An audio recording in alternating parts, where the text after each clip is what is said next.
So we're out in Leamington today asking the question, what do you think about the Bible? Be interesting to see what people's views are on that question. What do you think about the Bible? Do you have any views on the Bible as a book? And I mean, I do hold respect for all religions and like all religious texts. okay, And I do respect like the people who do follow it.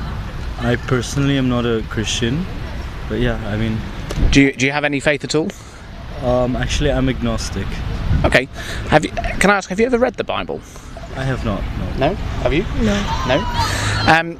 So I guess the question would be, what do you know about the Bible? Do you know anything at all about it? I would say it's very limited, my knowledge.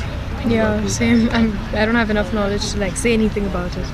Okay, I suppose one thing that's true about the Bible is the most sold book in the world, worldwide. It's sold the most copies, and I suppose throughout the, let's say, 2,000 years, it's impacted countless people.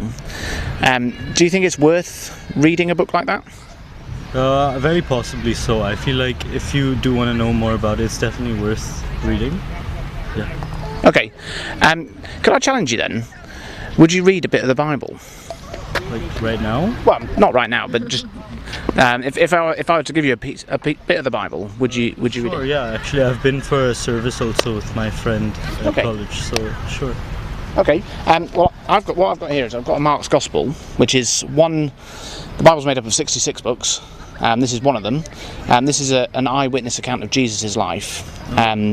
So it's, it takes us through from when he was 30 years old to when he died and rose again. Well, that's the claim of the Bible anyway, quite a big claim.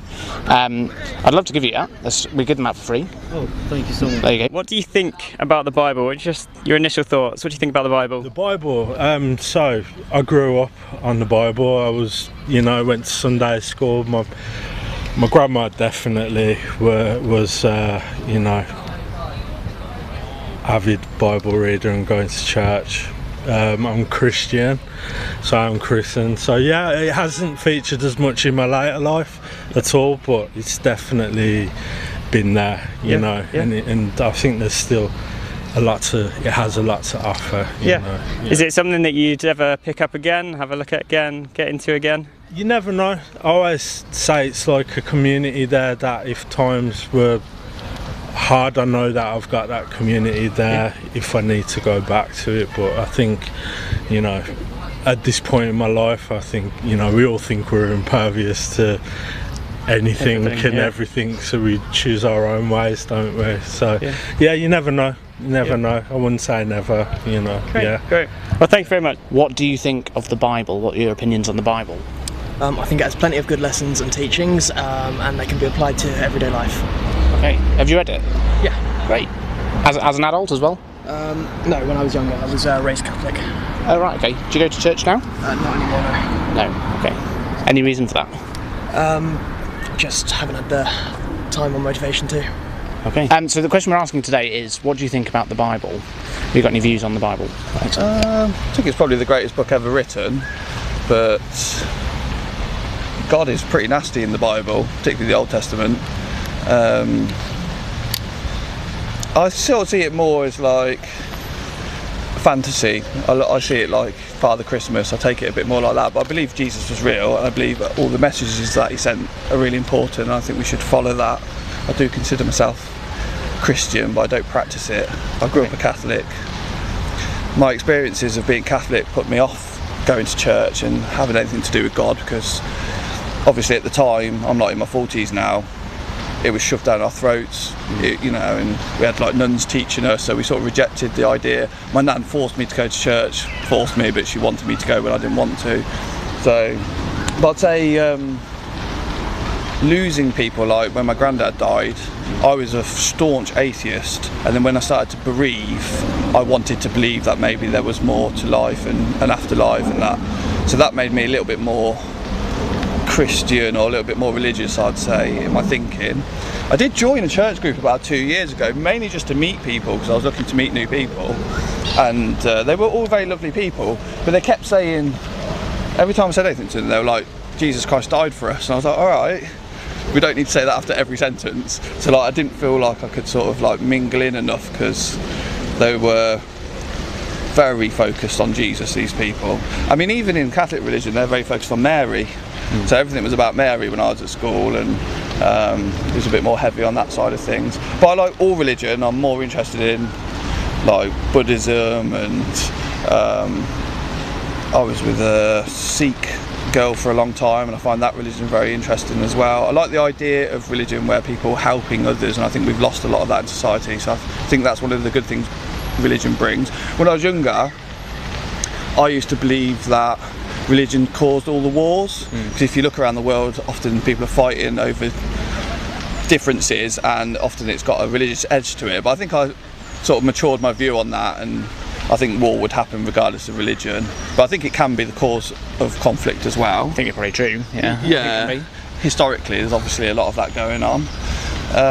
Yeah, I know, like I'm into a lot of like philosophers. I'm really interested in a guy called Alan Watts, and he was a sort of Christian Buddhist, and he went and travelled the world and learned a lot about other religions. And there's a very controversial guy called Jordan Peterson, and I don't listen to him at all anymore because he changed his stance quite a lot. But he really brought Christianity to me, because he would do lectures and he would talk about, like, for instance, the story of Cain and Abel, and his take on it was fascinating, and I still play that sometimes now. He's sort of teaching us that you want to follow the Abel line more and not be like Cain.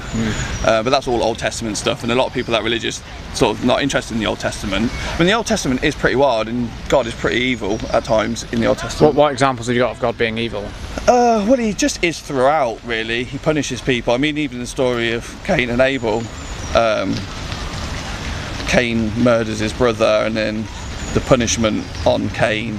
Well, there isn't much of a punishment on Cain, but anybody that then gets involved with Cain afterwards, there's punishment for their families for generations, and lots of controversial stories within the Old Testament, I think. I mean, some of the stuff they won't even include anymore, you know, about the fallen angels, and I mean, I don't know all of the Old Testament, but I certainly know that it's a little bit wild. Whereas the New Testament is much more focused on Jesus and the future, and is much more positive about the message that he was sending. So I understand why people focus on that.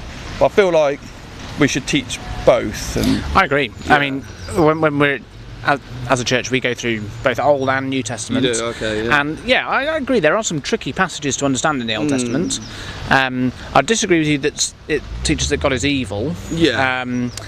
I think a strong term to use, isn't it? I think probably how I would describe it is I'd say that God is just. Okay. And actually, I mean, you brought up the story of Cain and Abel. Yeah. In that we see kind of God's justice, but we also see His grace. We do. Because he doesn't punish Cain as actually he should be. I agree. Should do. Yeah. And also the lesson that we learn from that is that, and this is something that also Jordan Peterson says in his talking about it, which I find brilliant, is that revenge is the worst thing in sort of existence, and if we allow people to just seek revenge, then everything goes bad and everything goes wrong. And the fact that he showed grace in that moment is what we all need to do. If somebody's bad to you, it's better not to seek revenge and to forgive, and I know that that's really what the message of Christianity is. So like, there is definitely crossover there. There is some stuff in the Bible, you know, about things like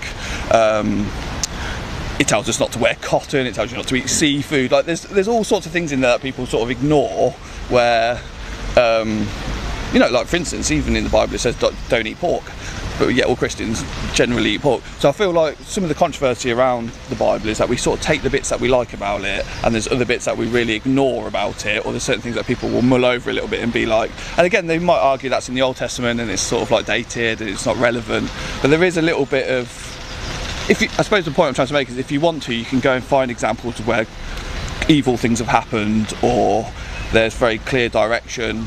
And it's really how some people would argue that maybe you could read that slightly differently and interpret it differently, and I think there's a lot of that going on. I mean, there's lots of different forms of Christianity, isn't there, and people interpret things differently based on that too. So yeah, I think there is some stuff in there that is dated and wouldn't stand the test of time. I think the other interesting thing you said was was it your grandfather who died? Yeah. And made you think more about Yes, Christian that definitely things? changed who I was. That's certainly true, isn't it? I mean, my Yeah. grandfather died just last week.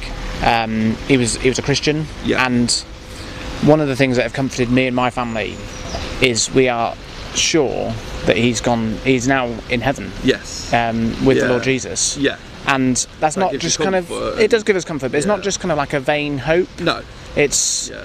a certainty based on what's in the Bible. Of course, yeah. That's what it promises. Yeah, definitely. Yeah, and I agree with that. I was a really staunch atheist. Like, I was genuinely annoyed by anybody that was a Christian before, and I also realised that that was really not okay, and that I don't know why I was so angry about it. So I also made some changes, and one of the things that I realised was like, nobody knows. How do I know that what I'm saying is absolutely 100% right? Like, even science can only give us our best understanding of things. So for me to be so certain there's not a God or Christianity is wrong was wrong of me. So I corrected myself around that and was much more open and broader to the idea of what religion brings. You know, some of the things I like about religion, you know, like if people are homeless, or you sometimes see them handing out things on a night out, like drinks, and you know, a lot of religious people are selfless. They'll go out and do good things for the community, and if we were all doing that more, the world would be a better place. And I think we've lost that ability to care for one another. I think religion and Christianity is one of the only things that's still doing that. I think all religions do that. Like, if you want to go to a Sikh temple, you can just turn up, they'll feed you, you know. Like, Islam gets a really rough deal, and I think a lot of the time Islam is a very loving religion, but we only hear the negative side of it in the West. And like, lots of people that I know that are Muslims are really amazing, nice people, and I think we can all exist together. I mean, there's all the stuff going on at the moment in the world, isn't there, with like Israel, and they've got quite controversial views around Christianity as well. So I think that's shone a bit of a light on. Nobody wants to talk about that, so we probably best not get into that whole debacle. But I mean, even some of the other wars as well that are going on in the world, they've got an undertone of religiousness to them. But yeah, I think maybe maturing and getting older and learning more. And like I say, the Bible is definitely the greatest book ever written. It's full of amazing stories, and Jesus was clearly this incredible guy. And even if you weren't religious, I still think you can learn a lot from reading it and following the sort of ethos of it, you know, like the 10 commandments and all those sort of things. Don't rob, don't steal, don't hurt people. Like, we should all have that basis within our lives. So yeah. Well, some people think it's a great book, some people don't really think much about it, but we're going to hear a story on our first night of Real Lives Leamington of a man who was bought a Bible and it transformed his life. This one is for teenagers, so if you're year 8 through to 13, you're more than welcome to come along. 7:30 on Tuesday the 23rd of June at Heath Terrace.